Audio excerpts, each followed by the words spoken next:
para participar políticamente hay que tener pues posesiones, propiedad privada, que es lo que distinguía pues las clases en ese entonces.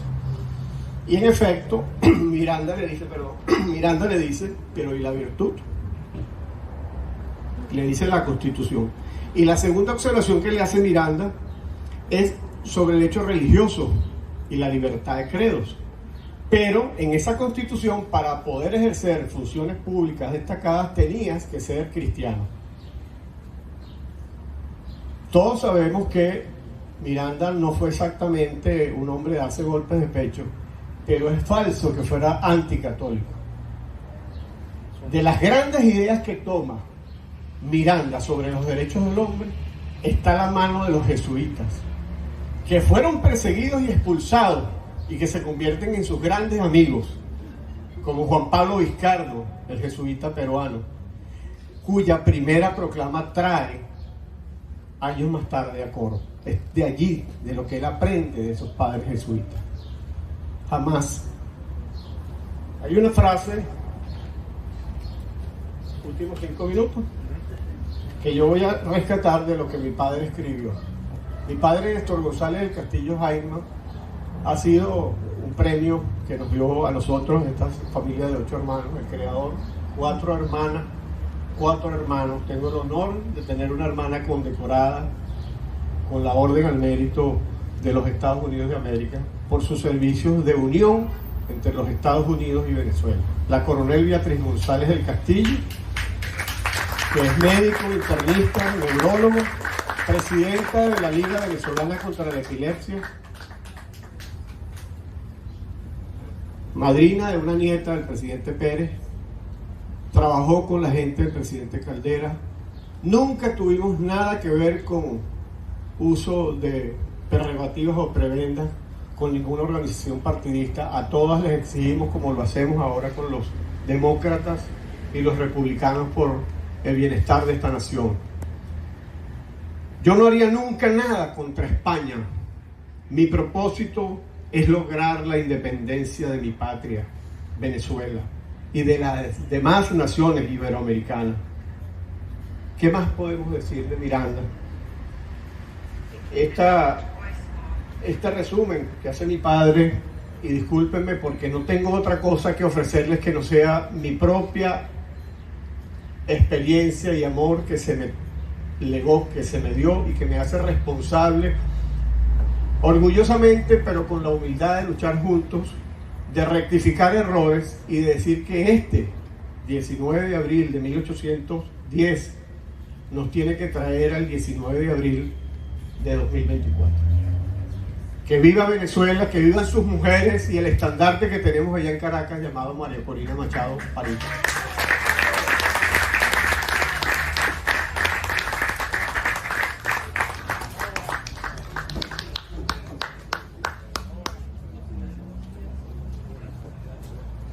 Bueno, ahora tenemos las palabras de nuestro doctor Paciano Padrón, que nos va a hablar de Bolívar. ¿No? Adelante, Paciano. Gracias. Quien va a hablar, después de las hermosas palabras de Luis, estupendo, nos dejan así como en el aire, con ganas de más, con ganas de mucho más. Temo que después de las palabras de Luis, va a hablar Naudi Suárez, periodista e historiador, bautizado en Río Tocuyo como Naudi Hermógenes, de apellido Suárez Figueroa. Egresó licenciado en Comunicación Social de la Universidad Central de Venezuela y se hace luego doctor en Ciencias Políticas en la misma universidad. Hizo posgrado en la Universidad de la Sorbona en París. Este hombre ha dedicado largos años a la docencia universitaria. Les puedo asegurar, tremendo profesor. Diplomático venezolano ante la UNESCO en Francia, ante los organismos internacionales en Suiza, es social cristiano y fue presidente de la Fundación Rómulo Betancourt. Es probablemente el venezolano que más ha escrito sobre Rómulo y que le ha estudiado y conocido como el gran estadista que fue. Naudi es por encima de todo un investigador, un lector empedernido, un acucioso buscador de los orígenes, los porqués de los hechos sociales y políticos, de los devenires históricos. Es autor de numerosas docenas de libros y ensayos, particularmente sobre historia de Venezuela, muchos de los cuales pueden encontrarse en Washington, en la Biblioteca del Congreso de los Estados Unidos.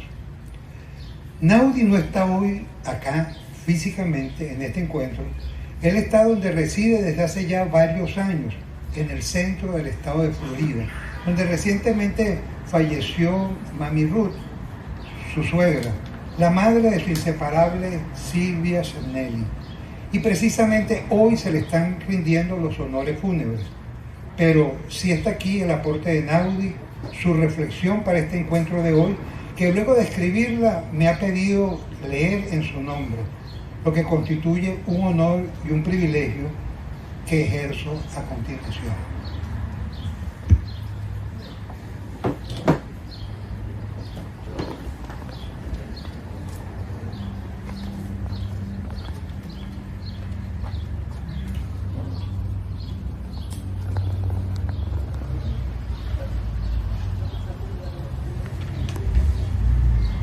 En la conmemoración del 19 de abril de 1810, fecha de inicio de lo que sus protagonistas históricos llamaron la transformación política de Venezuela, nos ha venido a la memoria, para comenzar, un poema del humorista Leoncio Martínez, llamado Leo, ¿no es así?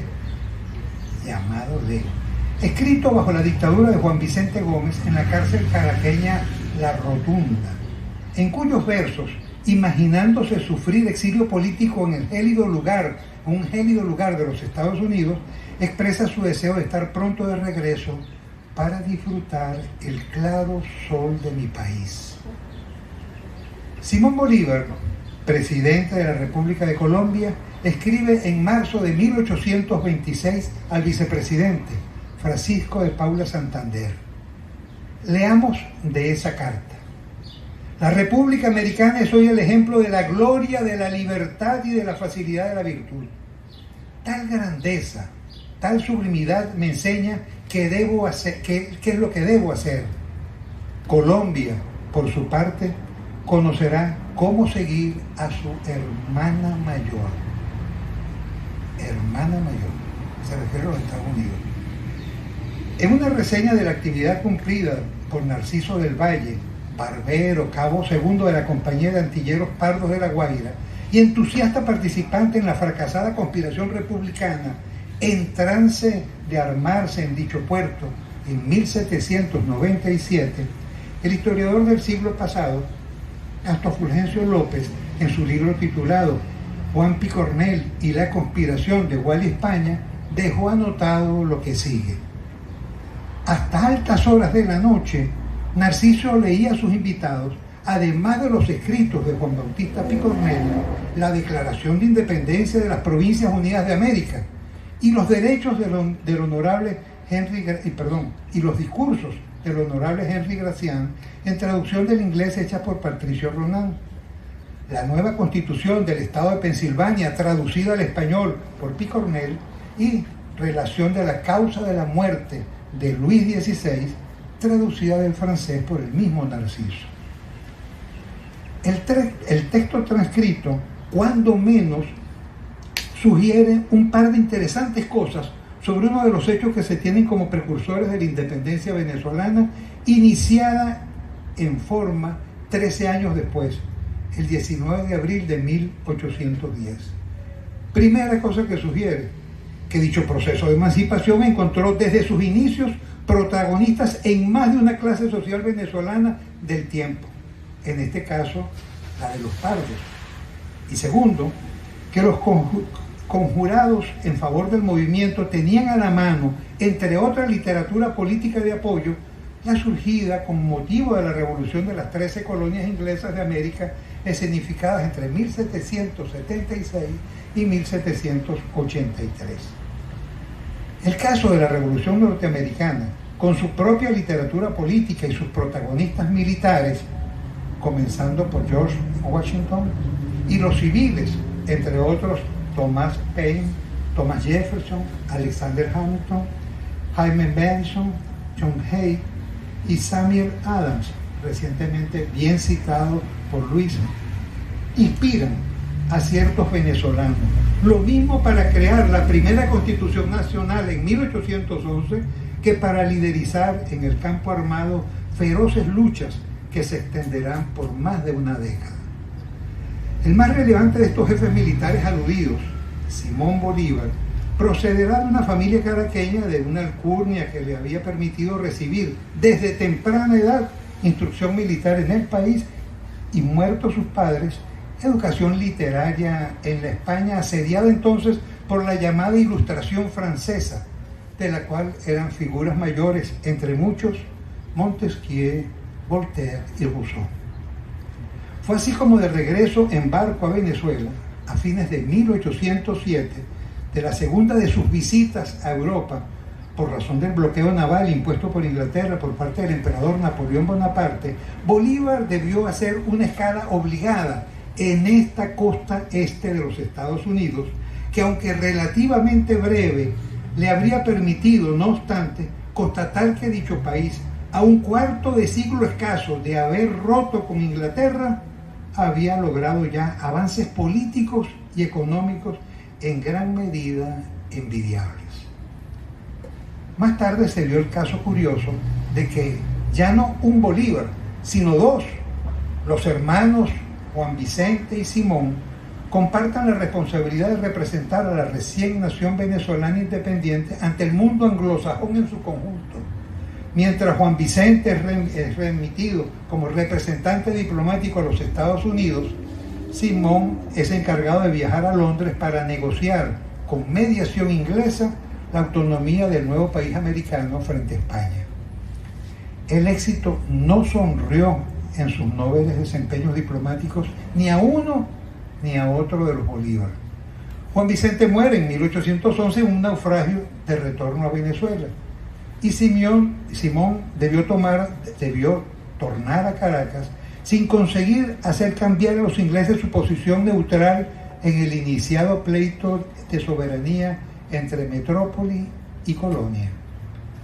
Luego de tomar parte en el fracaso de la llamada Primera República Venezolana, el menor de los Bolívar se muestra, no obstante, suficientemente audaz como para encabezar una llamada campaña admirable que le pone en 1813 a la cabeza de la recuperación de la República. De modo que, en adelante, la suerte del bando independentista se identificará con la suya propia. La fundación de la llamada República de Angostura en 1819, previa a la celebración de un segundo Congreso Constitucional, es en fundamental medida una iniciativa del propio Simón Bolívar, que puso en evidencia que en la simpatía política de este y de otros independentistas había cobrado predominio el modelo político inglés europeo frente al norteamericano dominante en 1811. Al efecto, habrían prestado su concurso Waterloo y la desmovilización militar subsiguiente, que hizo posible la recluta de la llamada Legión Británica y un intercambio de diversas especies que condujo a que en el Correo del Orinoco, el órgano periodístico republicano publicado en la ciudad de Angostura, en Ciudad Bolívar, llegara a aparecer, bajo autoría del neogranadino Francisco Antonio Sea, una afirmación enfática: todo es ya inglés entre nosotros. Habría habido que esperar entonces las victorias republicanas de Boyacá y Carabobo para que, en señal de la recuperación en el ánimo de Bolívar del prestigio de los Estados Unidos, este decidiera que un sobrino suyo de 12 años prosiguiera sus estudios en una institución de este país. La ocasión estimuló al tío a escribir un interesante texto denominado Método que se debe seguir en la educación de mi sobrino Fernando. En noviembre de 1826, de regreso del Perú a Bogotá, entonces capital de la República de Colombia, que comprendía Venezuela, Nueva Granada y Ecuador, tocará a Bolívar, en ocasión de recibir a los enviados diplomáticos de México, Inglaterra y los Estados Unidos, repasar la historia y estado de las relaciones mutuas entre la última de estas repúblicas nombradas y la joven nación colombiana. A las palabras del funcionario norteamericano que habló de cómo los nombres de Bolívar, Washington y Colón eran monumentos inmortales en la historia americana. Bolívar, Washington, Colón, monumentos inmortales en la historia americana, contestará el Libertador con el siguiente discurso, del cual selecciono algunos párrafos para concluir estas reflexiones. Se escucha la voz de Bolívar. Recibo con el mayor placer las felicitaciones que usted, señor encargado de negocios de los Estados Unidos, me ha dirigido en nombre de su gobierno y de la nación a que pertenece. Y me son tanto más satisfactorias cuanto que los Estados Unidos de América fueron los primeros que tuvieron un plenipotenciario en Colombia. Cuanto que ellos han sido y son pueblo modelo. Ellos que reúnen la mayor suma de dicha social al poder que da el orden, al poder que da la libertad. Los Estados Unidos, hijos de la Inglaterra, fueron los primeros que nos enseñaron el sendero de la independencia. Y esta tierra, que tiene la gloria de haber sido descubierta por el gran Colón, cifra su dicha en imitar los ejemplos de gloria, de libertad y de virtud que recibe de los Estados Unidos. Colombia los aprecia como los más saludables consejos. Y debo aquí expresar mi gratitud personal por el inapreciable don que se me ha hecho por la familia augusta de Washington, del retrato del más santo de los hombres, presente inestimable que conservaré siempre en mi pecho y que siempre me dará lecciones de moderación y amor a la patria.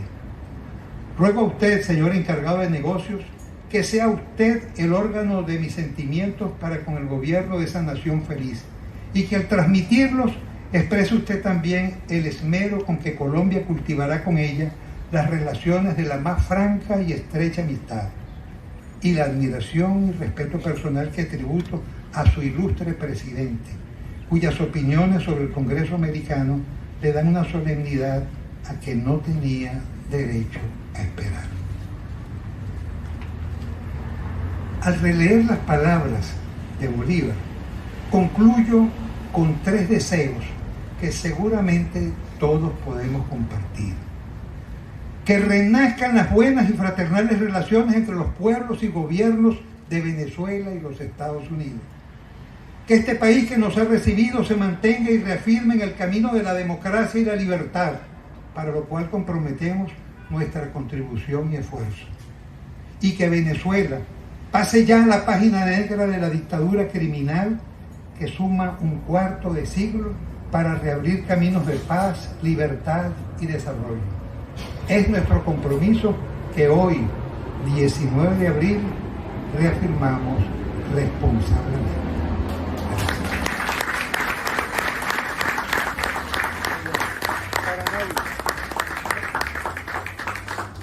Excelente, Paciano. Yo quiero también decirle lo siguiente, que es